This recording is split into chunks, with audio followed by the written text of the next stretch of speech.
Everyone, welcome to commerce lectures. I am Neha. आज हम करेंगे क्लास 11 बिजनेस स्टडीज़ एंड आज का हमारा टॉपिक होगा modes of entry into international business. यानी इसका लाइन का मीनिंग क्या है? Various phase in which a company can enter into international business. यानी ऐसे कौन कौन से तरीके हैं जिससे कि कोई भी कंपनी इंटरनेशनल बिजनेस कर सकती है। तो सबसे पहला तरीका है एक्सपोर्टिंग एंड इम्पोर्टिंग, जो इस वीडियो में आज हम करने वाले हैं। एक्सपोर्ट का मतलब क्या होता है? यानी अगर हम कोई भी goods and services home country यानी अपने देश से किसी दूसरे देश में भेजते हैं, यानी हम अपने से कि इंडिया में रहते हैं तो अपना सामान अगर हम बाहर किसी देश में जैसे कि यूएस में, कनाडा में, कहीं भी किसी और देश में अगर भेजते हैं तो वो एक्सपोर्टिंग कहलाता है। और इम्पोर्टिंग बिल्कुल उसका उल्टा होता है। यानी जब हम बाहर किसी देश से, किसी फॉरेन कंट्री से गुड्स एंड सर्विसेज खरीदते हैं और उसे होम कंट्री यानी अपने देश में खरीद कर लाते हैं तो होता है इम्पोर्टिंग। यानी अगर हम इंडिया में बैठे हैं और हम यूएस से कोई सामान खरीद कर अपने देश में इंडिया में लेकर आते हैं तो वो इम्पोर्टिंग कहलाता है। सो इम्पोर्टिंग और एक्सपोर्टिंग दो तरीके से की जाती है। सबसे पहला है आपका direct importing. So direct importing और एक्सपोर्टिंग क्या है?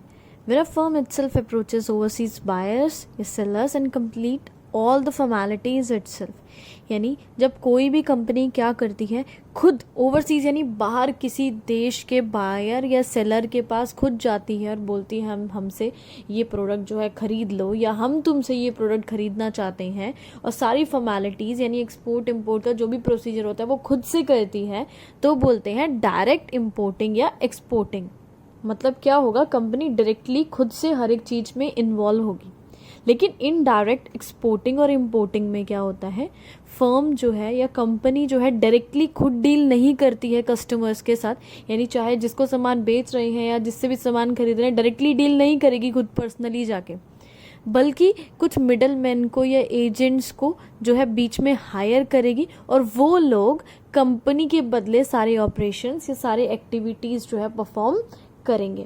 एडवांटेजेस देखते हैं, यानी अगर हम एक्सपोर्ट और इंपोर्ट का बिजनेस करते हैं तो हमें क्या फ़ायदे मिलते हैं।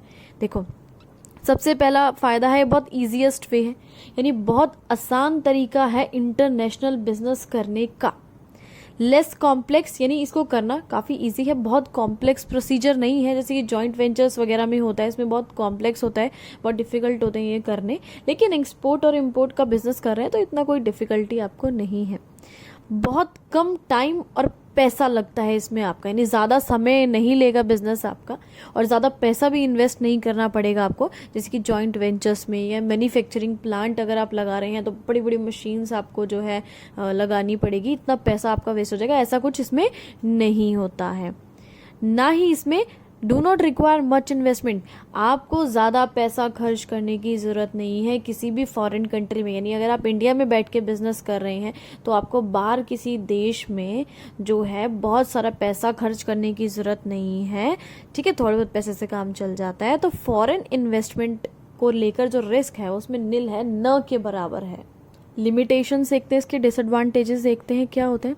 देखो, सबसे पहली बात एक्सपोर्ट और इंपोर्ट में कहता है गुड्स फिजिकली मूव, यानी खुद से एक देश से दूसरे देश में हमें गुड्स भेजने पड़ते हैं या वहाँ से खरीद कर अपने देश में लाने पड़ते हैं।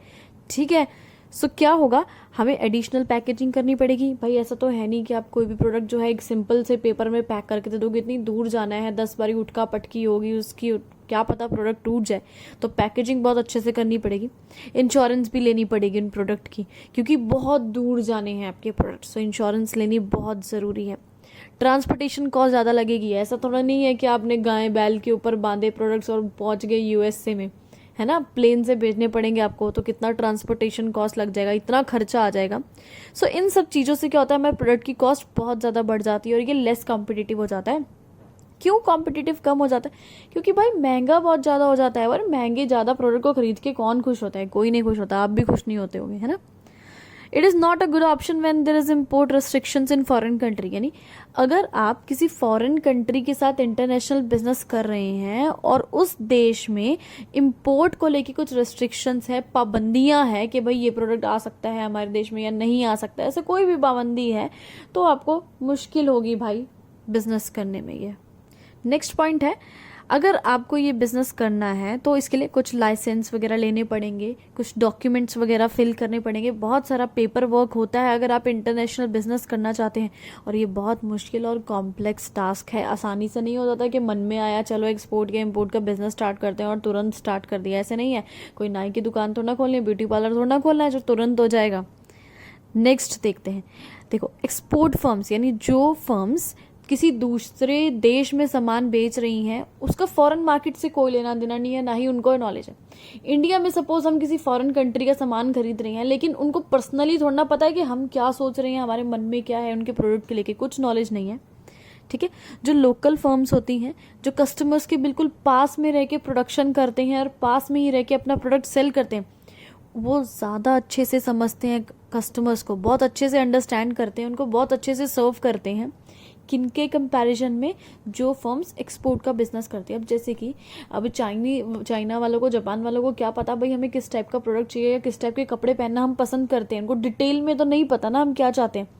पता किसको है, जो इंडियन कंपनीज है जो हमारे लिए प्रोडक्ट हमारे ही देश में हमारे ही बीच में रह के बना के हमें ही बेचती है, उनको ज़्यादा नॉलेज है इस चीज़ की, है ना। तो हमें ये बहुत बड़ा डिसएडवांटेज हो जाता है। इससे वीडियो खत्म होता है। Thanks for watching this video, please like share and subscribe.